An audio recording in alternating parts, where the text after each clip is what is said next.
धर्म स्नेही बंधुओं, जैन धर्म अशुद्धि से शुद्धि की ओर ले जाता है। संसार में बहुत सारे धर्म हैं, सब में एक एक भगवान है और सब भगवान के भक्त हैं। वहां आजीवन आप भगवान नहीं बन सकते हैं, भक्त बनकर ही रहना पड़ेगा। लेकिन जैन धर्म ने जो आत्मा की खोज करी है, हर आत्मा में परमात्मा देखा है और हर आत्मा में भगवान बनने की क्षमता है, वो बताया है तो केवल जैन धर्म ने बताया है। भगवान कभी भी ये नहीं कहते कि तुम सदा मेरी पूजा करते रहो, सदा मेरी भक्ति करते रहो। भगवान तो ये कहते हैं तुम मेरे जैसे भगवान बन जाओ और मेरे बाजू में आके बैठ जाओ। ऐसा कौन नेता होगा जो ये कहेगा कि मैं मुख्यमंत्री हूं, चल तू भी मुख्यमंत्री बन जा? कौन सा नेता होगा? हर नेता चाहता है कि तू मेरे नीचे रह, तू मेरा भक्त बन के, चेला बन के रह, तू मेरी तारीफ करता रहे, मेरा गुणगान करता रहे, तू मेरे हिसाब से चल जैसा मैं कहूं। कोई अपनी पोस्ट नहीं छोड़ना चाहता, कोई अपना पद नहीं छोड़ना चाहता और दूसरे को अपने जैसा नहीं बनाना चाहता। लेकिन जैन धर्म के भगवान ऐसे भगवान हैं जो हर भक्त को अपने जैसा बना लेते हैं। जैन धर्म को किस किस में भगवान नजर आते हैं? एक चींटी में भी भगवान दिखता है, एक कुत्ते में भी भगवान दिखता है, एक पेड़ में भी भगवान दिखता है, अग्नि में भी भगवान दिखता है।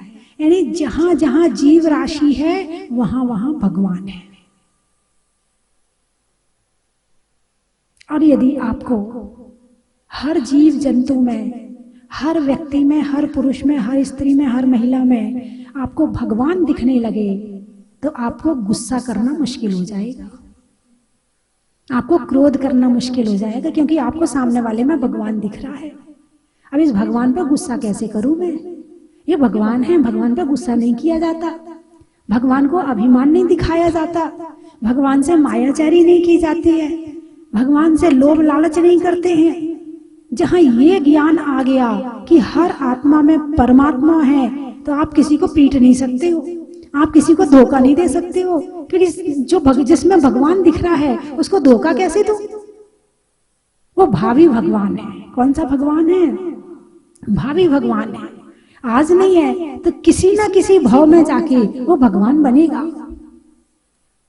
और जो आने वाले समय में भगवान बनेगा, जैसे कोई राजा का बेटा है तो आगे जाके राजा बनेगा, तो राजकुमार की भी उतनी कीमत की जाती है जितनी राजा की जाती है।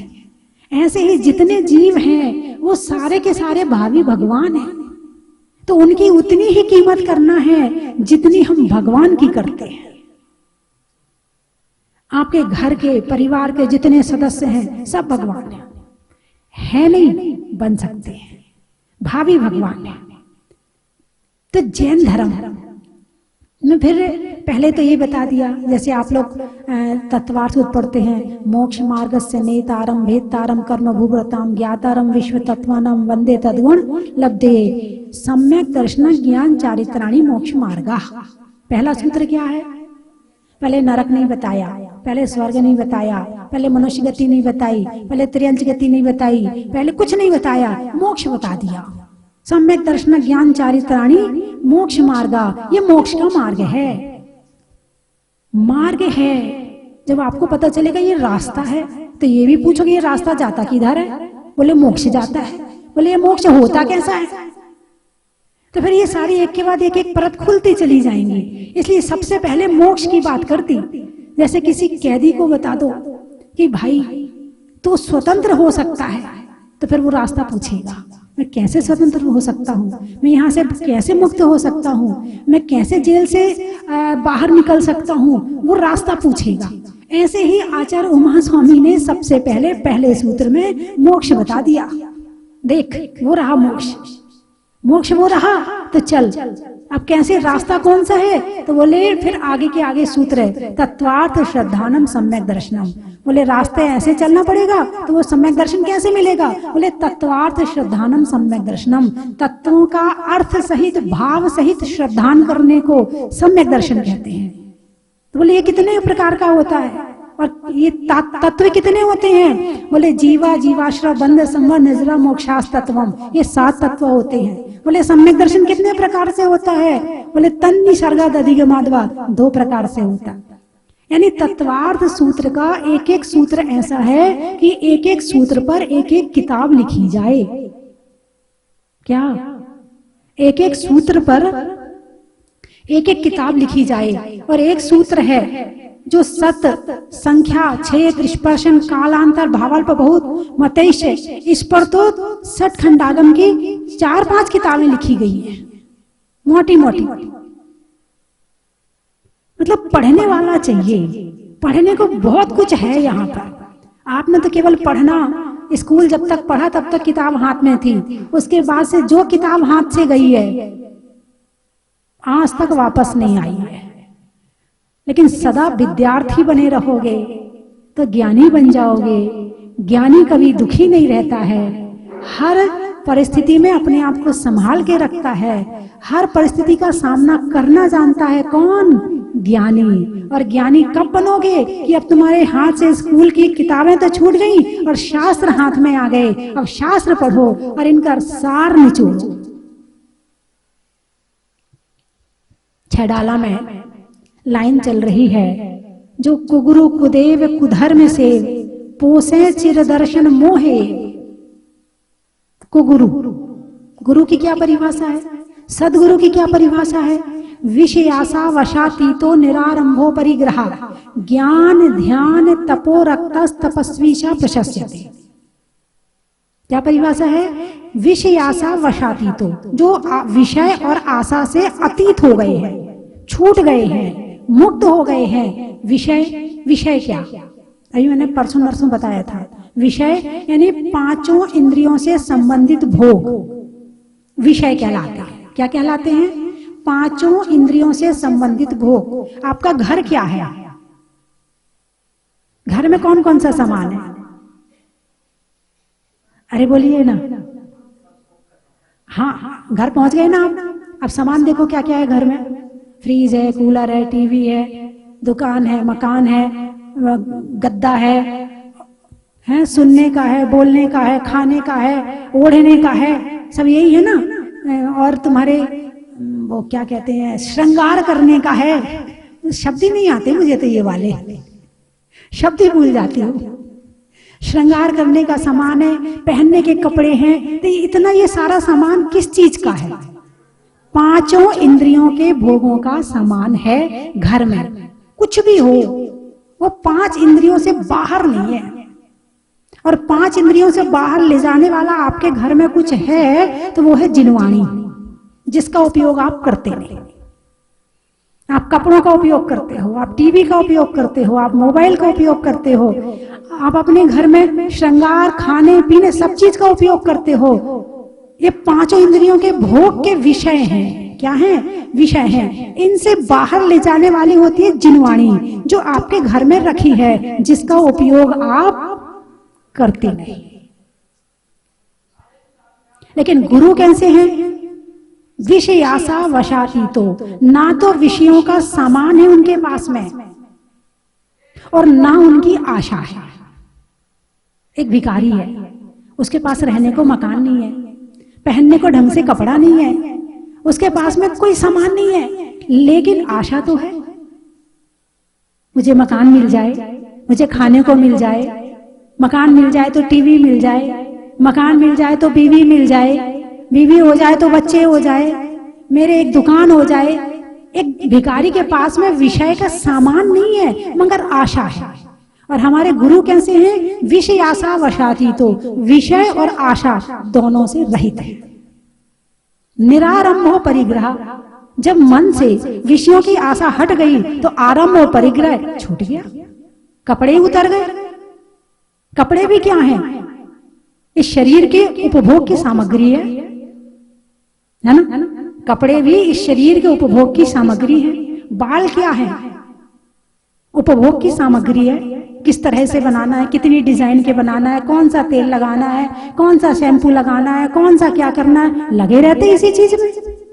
बोलिए हाँ या ना? इसीलिए केस लॉन्च करवा दिए, हटाओ इनको भी। तो बोले अब इन बालों को हटाने के लिए नाई चाहिए, नाई को पैसा चाहिए। बोले अपने हाथ से निकालो, ना नाई की जरूरत ना पैसे की जरूरत, क्योंकि यदि तुम नाई को लाओगे तो पैसा चाहिए, पैसा चाहिए तो फिर घर भी चाहिए, पैसा रखने के लिए घर चाहिए, तिजोरी चाहिए कि नहीं चाहिए? इसलिए पैसा नहीं चाहिए, इसलिए हाथ से ही निकालो। निरारंभो परिग्रह, ना आरंभ है ना परिग्रह है। और क्या करते, जब घर गृहस्थी के काम छोड़ दिए, दुकान मकान के काम छोड़ दिए, सारी चीजें छोड़ दी, अब खाली हो गए। भाई आप हैं घर में तो कुछ ना कुछ तो करते ही रहते हैं। जब तक आप सोते नहीं हो तब तक खाली नहीं बैठते, और कुछ नहीं करोगे तो कम से कम अखबार लेके तो बैठ ही जाओगे। पढ़े लिखे हो ना? सुबह उठे अखबार, फिर नाश्ता किया फिर अखबार, फिर खाना खाया फिर अखबार, रात को सोते सोते फिर अखबार। यानी कुछ ना कुछ तो करते ही रहोगे। किसी को डांटोगे, किसी को प्रेम करोगे, किसी को अच्छा बोलोगे, किसी को बुलाओगे, किसी को भगाओगे, कभी कुछ करो, कुछ ना कुछ तो करते ही रहोगे। घर में खाली बैठने वाले नहीं हो। कुछ नहीं हो तो नोटी गिनते रहोगे, कुछ नहीं तो मोबाइल पे बात करते रहोगे, कुछ नहीं तो मोबाइल में कुछ कुछ देखते रहोगे। यानी खाली नहीं बैठते हो। और जब सब चीज कुछ है ही नहीं है तो आदमी तो खाली हो गया। अब क्या करे?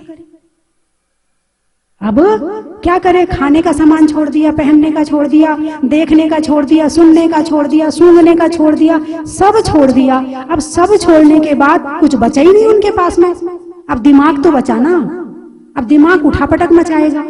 लेकिन नहीं, उस दिमाग से उठापटक नहीं मचवानी है। ज्ञान ध्यान तपो रखता क्या करते हैं? ज्ञान और ध्यान में लीन रहते हैं, ज्ञान करते हैं। कौन सा ज्ञान करते हैं? इंजीनियर बनने का, सीए बनने का, डॉक्टर बनने का? कौन सा ज्ञान करते हैं? आत्मा का ज्ञान करते हैं। कौन सा ज्ञान करते हैं?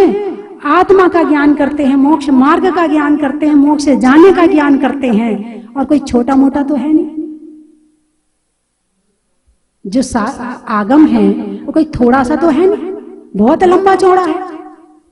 अपने पढ़ते रहो, मनन करते रहो और ध्यान में बैठ के चिंतन करते रहो तो ज्ञान और ध्यान, ज्ञान होगा तो ध्यान होगा, और ज्ञान नहीं है तो ध्यान नहीं है। तो ज्ञान ध्यान तपो रखता उसी में लीन रहते हैं। सुबह देखो तो पढ़ते हुए मिलेंगे, सामायिक करते मिलेंगे, कुछ लिखते हुए मिलेंगे। दोपहर में जाओ तब भी वही करते मिलेंगे, शाम को जाओ तब भी वही करते मिलेंगे। तपो रखता, उसी में लीन रहते हैं। क्या करते हैं? उसी में लीन रहते हैं। सपने में भी वही याद आता है, कुछ और याद नहीं आता। ज्ञान ध्यान तपो रखता तपस्वी सा प्रशस्यते। ऐसे तपस्वी प्रशंसा के योग्य है, ऐसे तपस्वी प्रशंसा के योग्य है। अब रही बात तपस्वी, तो यही हमारे गुरु हैं। हमारे गुरु कौन है? हमारे गुरु यही हैं, ऐसे ही तपस्वी हैं। तो फिर वो जब वो गुरु बन गए हैं तो फिर क्या करते हैं? किसके लिए बने हैं? वो हमारे लिए गुरु हैं। वो स्वयं के लिए तो एक तपस्वी है, स्वयं के लिए एक तपस्वी है और हमारे लिए वो गुरु है। ये गुरु की परिभाषा है, आचार्य समंत भद्र स्वामी ने रत्नकंड श्रावकाचार में लिखी है। तो अब गुरु हो गई, अब हमें उनसे कुछ मिलेगा कि नहीं मिलेगा? अरे बोलिए ना। अब आप कहोगे माता जी उन्हें सब तो छोड़ दिया, उनके पास है क्या जो वो देंगे? ज्ञान मिलेगा। आप बहुत ज्ञानी हैं, आपको पता है कि उनसे क्या मिलेगा? ज्ञान मिलेगा। तो वो करुणा करके, इसी छठाला में कहा ना, कहे सीख गुरु करुणा का, यानी करुणा करके अपनी साधना में से कुछ समय निकालकर भक्तों को उपदेश दे देते हैं। क्या उपदेश दे देते हैं? मोक्ष मार्ग से नेतारम सम्यक दर्शन ज्ञान चारित्राणी मोक्ष मार्गा, मोक्ष मार्ग का उपदेश दे देते हैं। और मोक्ष मार्ग का उपदेश ग्रस्त है, आज दिया बाहर जाके भूल गए। अब क्या करें, फिर दोबारा फिर सुनो, फिर जाके भूल गए, फिर क्या करें, फिर दोबारा फिर सुनो। तो वो अपने उपदेश देते रहते हैं और तुम कौन सा दान करते हो उनके लिए? आहार दान करते रहते हो। वो आहार दान लेते हैं और ज्ञान दान देते हैं। तो ज्ञान दान बड़ा कि आहार दान बड़ा? एक बार सोच लो अच्छे से, थोड़ा दिमाग लगाओ। आप भी तो अपना दिमाग खर्च करो। कौन सा दान बड़ा है? आहार दान बड़ा है कि अभय दान बड़ा है कि औषध दान बड़ा है? अपनी अपनी जगह चारों दान बड़े हैं। क्या? अपनी अपनी जगह चारों दान बड़े हैं। लेकिन यदि भगवान हमें कुछ देते हैं तो वो ज्ञान देते हैं, ज्ञान रूपी अमृत। कौन सा अमृत देते हैं? आप अन्न रूपी दाना देते हो और वो ज्ञान रूपी अमृत देते हैं। जैसे गाय है, गाय घास खाती है और क्या देती है? दूध देती है। और गुरु आहार करते हैं और अमृत देते हैं। गाय के अंदर ऐसी मशीन लगी है, ऐसी मशीन लगी है कि वो घास खाती है तो उसका दूध बन जाता है। कितनी अच्छी मशीन है ना? और सांप के अंदर ऐसी मशीन लगी है कि वो दूध पीता है तो, अच्छा आपको पता है, उसका जहर बन जाता है। और इंसान मीठा खाता है और बोलता कैसा है? खाने में कैसा चाहिए और बोलने में कौन सी मशीन लगी आपके अंदर? हमारे अंदर ऐसी मशीन है कि हम किसी में भी कन्वर्ट कर सकते हैं। हम मीठे को कड़वा भी कर सकते हैं, हम दूध को जहर भी कर सकते हैं और हम अन्न को अमृत भी बना सकते हैं। हमारे अंदर ऐसी मशीन हमें खुद लगानी है। जो मशीन हम लगा लेते हैं वो मशीन वैसा काम करने लगती है। गाय के अंदर मशीन चेंज करने की क्षमता नहीं है, सांप के अंदर मशीन चेंज करने की क्षमता नहीं है, लेकिन तुम्हारे अंदर मशीन चेंज करने की क्षमता है। तो गुरु क्या देते हैं? ज्ञान रूपी अमृत देते हैं। तुम उनके शरीर को स्थिरता देने के लिए आहार देते हो और वो तुम्हारे आत्मा को शुद्ध करने के लिए ज्ञान देते हैं। मन शुद्ध होता है नहीं होता है? मन शुद्ध हो रहा नहीं हो रहा है? और अभी बाहर निकलते ही मन फिर अशुद्ध होने लगता है, कहीं खाने में, कहीं पीने में, कहीं क्रोध में, कहीं इधर में, कहीं उधर में, कहीं डांटने में, किसी न किसी में चला जाएगा और दिन भर अशुद्धि से भरा रहता है। शुद्ध होता है तो केवल प्रवचन के समय शुद्ध होता है। और इसके अलावा अभिषेक करने भी जाओ तो भी विचार घूमते रहते हैं, पूजा भी करो तो भी विचार घूमते रहते हैं, माला भी फेरो तो भी विचार घूमते रहते हैं। लेकिन एक प्रवचन का ऐसा समय होता है कि मन कहीं नहीं भागता है, बिल्कुल ध्यान एकाग्र करके सुनता रहता है। ये ज्ञान रूपी अमृत है, इसमें हमें सुख मिलता है क्योंकि यही हमारा स्वभाव है। तो हमारे जो गुरु होते हैं वो कैसे होते? विषयासा वशातीतो निरारंभो परिग्रहा ज्ञान ध्यान तपो रक्ता तपस्वी सा प्रशस्यते। ये गुरु की परिभाषा है। अब यहाँ क्या कह रहे हैं? जो कुगुरु कुदेव कुधर्म से पोसे चिर दर्शन मोहे। कुगुरु, अब गुरु की परिभाषा समझ ली ना आपने? इनके अलावा जितने गुरु हैं वे गुरु नहीं है। और कुदेव, कुधर्म सेव, उसका सेवन करता है। उसका क्या करता है? सेवन करता। पोसे चिर दर्शन मोहे, पोसे पोषण करता है, उसको सही मानता है, उसमें ही लीन रहता है और कहता है कि यही सच्चा है, इसके अलावा तो कुछ भी सच्चा है ही नहीं है। किस कारण से? दर्शन मोह, दर्शन मोहिनी के कारण से, दर्शन मोहिनी मिथ्यात्व के कारण से। अंतर रागाधिक धरे दे बाहर धन अंबरते सने। अंतर रागाधिक, अंदर में क्या है? राग है। क्या है? राग है। जब तक राग है तब तक अशुद्धि है, जब तक राग है तब तक पाप है, जब तक राग है तब तक द्वेष है, और जब तक राग और द्वेष है तब तक वीतरागता नहीं है। और जब तक वीतरागता नहीं होगी तो एक को आशीर्वाद दोगे, एक को अभिशाप दोगे। बोलिए हाँ या ना।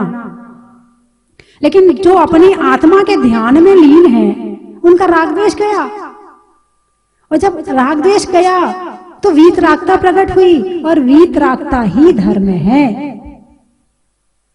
अब आप कहो कि जब भगवान वीतरागी बन गए, वहां तो देखो किसी के यहां जाओ तो चमत्कार होता है, ऐसा होता, ये तो कुछ करते ही नहीं, हाथ पे हाथ धरे।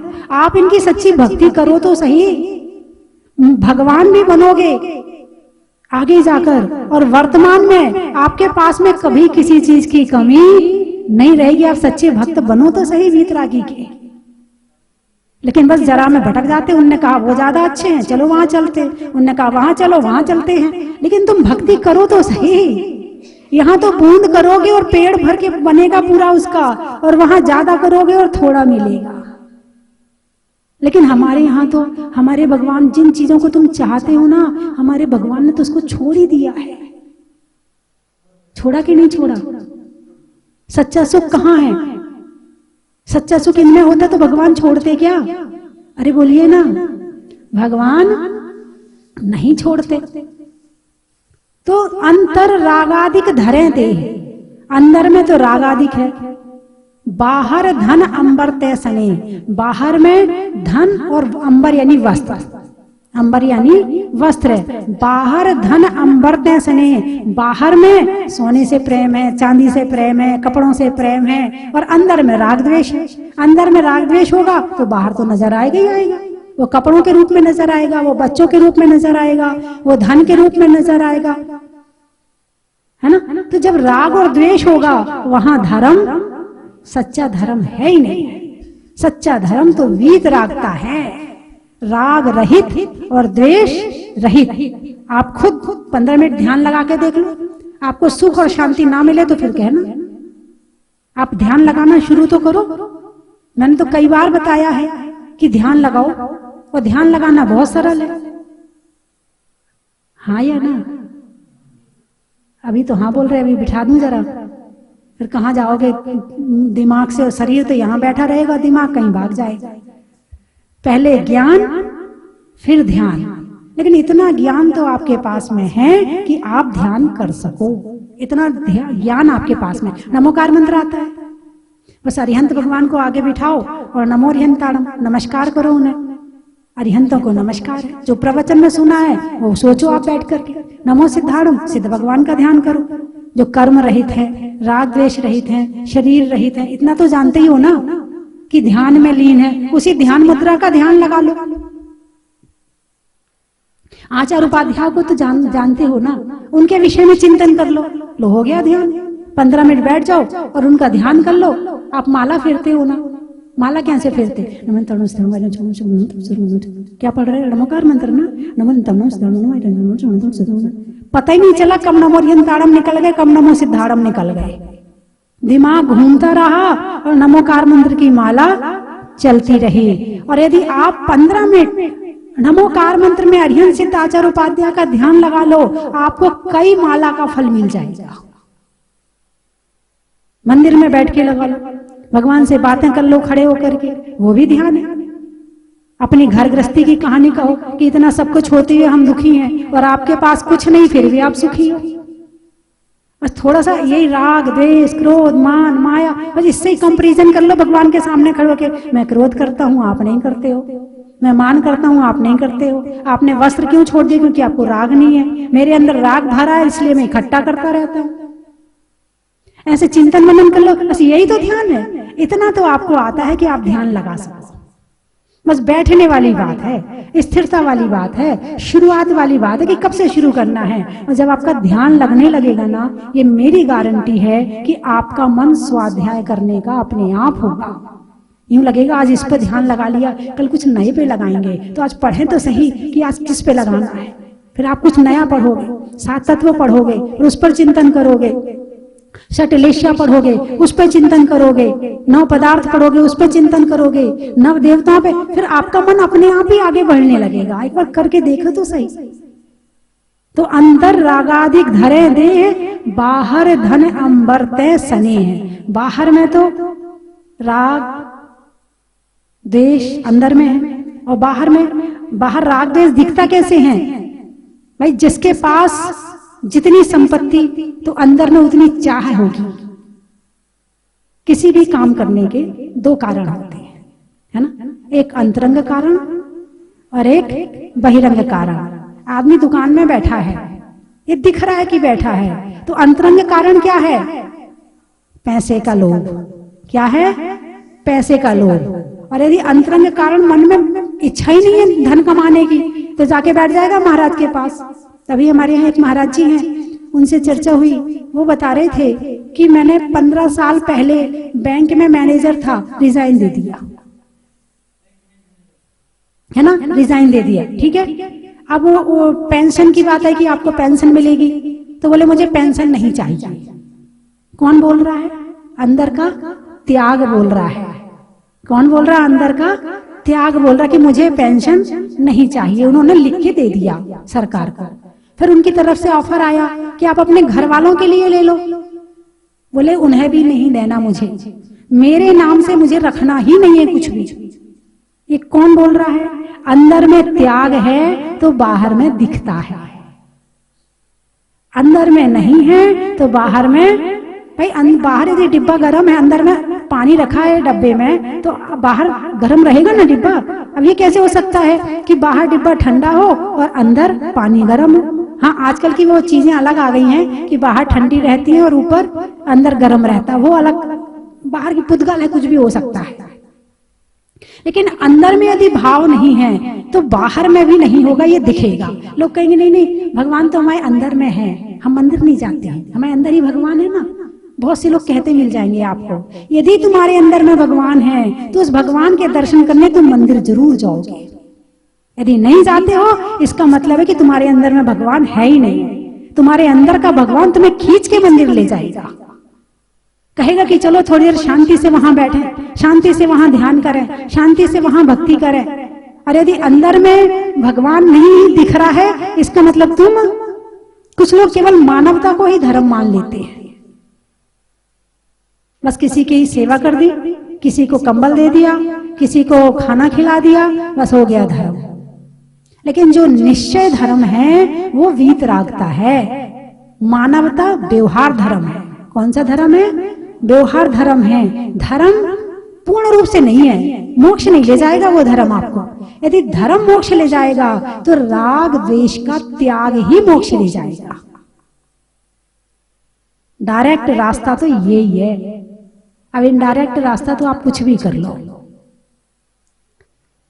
तो अंतर रागाधिक धरे दे जे, बाहर धन अंबर तय सने। चलिए मैं 3 चीजें बोलूंगी, आपको कहना बड़ा ही महत्व है। घोड़े में रेश का, रहने के लिए भारत देश का, और छोड़ने में राग द्वेष का।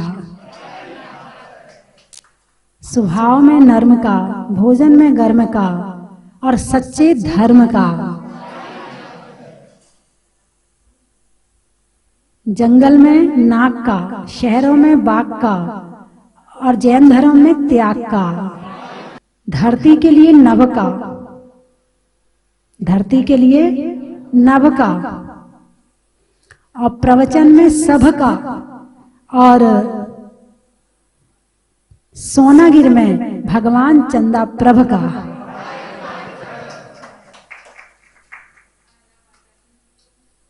सतियों में अंजना का, गणिनी में चंदना का, और 1 तारीख को होने वाली 1008 लोगों के साथ सोनागिर की वंदना का।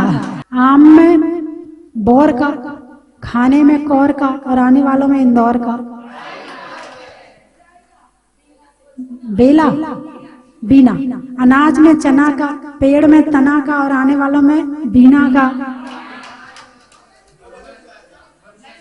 बरुआ सागर, पानी में गागर का, वृक्षों में आकर का, आने वालों में बरुआ सागर का। रोटी में घी का, हरियाणा में जी का, आने वालों में सम्मे शिखर जी का। जंगल में सियार का,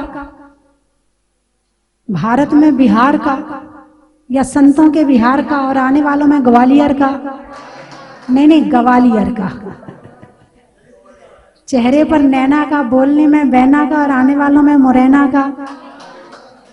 ललितपुर, गाने में सुर का, नृत्य में नूपुर का, आने वालों में ललितपुर का।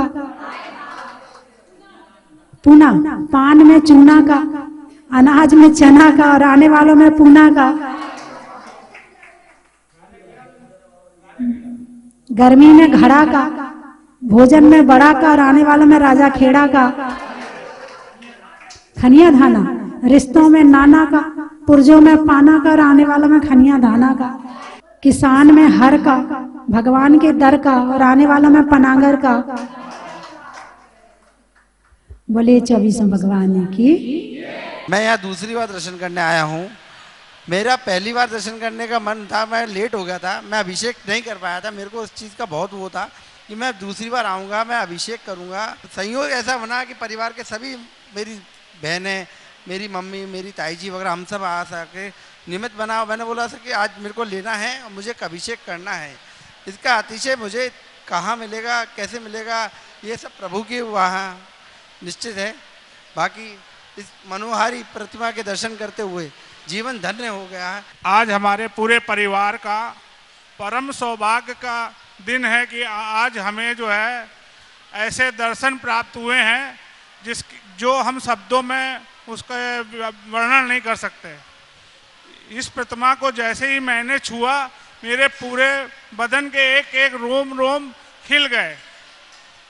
हे भगवान, मैं आपसे निवेदन करता हूँ और ये भावना मांगता हूँ कि हर साल आप मुझे बुलाएं और आप अपने चरणों को छूने की इजाज़त दें। भगवान के दर्शन करने जाना है मुनीश्वरनाथ भगवान के, लेकिन निमित्त ऐसा नहीं मिला। तो आज यह निमित्त मिला कि शांति धारा करने का भी सौभाग्य मिल गया। ऐसी मनोहारी प्रतिमा को देखकर ऐसा लगता है कि सामने से बिल्कुल नजर नहीं हटती है और सामने बैठे रहें, ऐसा लगता है। और यहाँ आके मैं धन्य हो गया और यह भावना भाता हूँ कि हर साल यहाँ आऊँ और शांति धारा और अभिषेक करूँ। हमारा परम सौभाग्य, हम यहाँ बड़े बाबा मुनीश्वरनाथ भगवान के चरणों में उनका आशीर्वाद प्राप्त करने यहाँ पर आए हैं। यह हमें यहाँ का बहुत अच्छा दर्शन प्राप्त हुए। भैया जी की बहुत अच्छी व्यवस्था है यहाँ पर, जिसकी वजह से यहाँ पर इतने दर्शनार्थ यहाँ पर आ रहे हैं और सभी को अच्छी सी व्यवस्था मिल रही है। और माता जी के चरणों में बहुत बहुत वंदामी वंदामी वंदामी त्रिकाल नमोस्तु।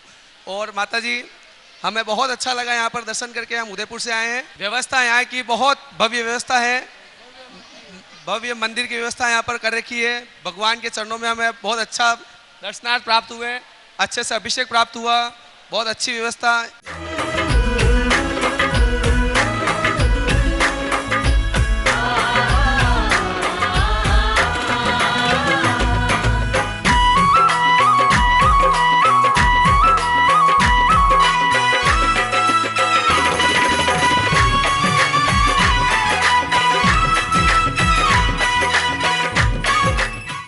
कंचन की थाल को सजाओ रे आज, रत्नों की थाल को भर लाओ रे आज।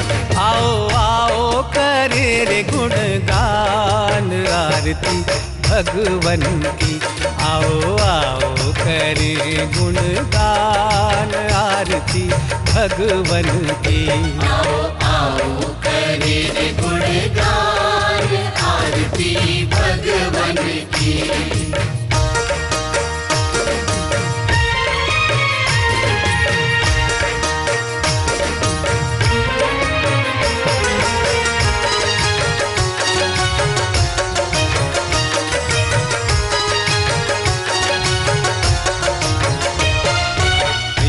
सुमित्र के राज दुलारे, माँ पद्मा जी के नैनों के तारे। पिता सुमित्र के राज दुलारे, माँ पद्मा जी के नैनों के तारे।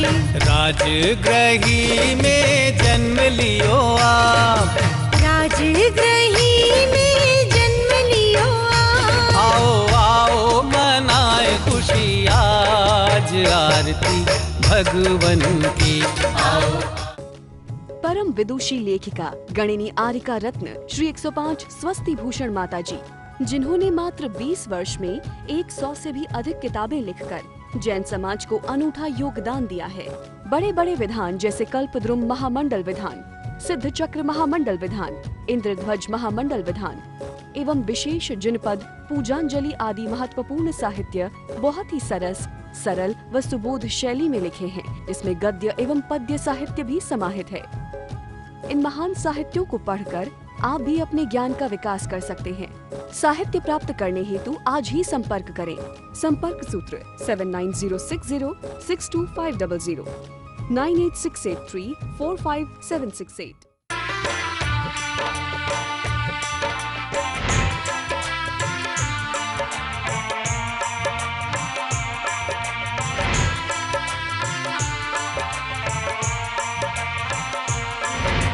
चलो रे चलो चलो चलो रे चलो चलो जहाज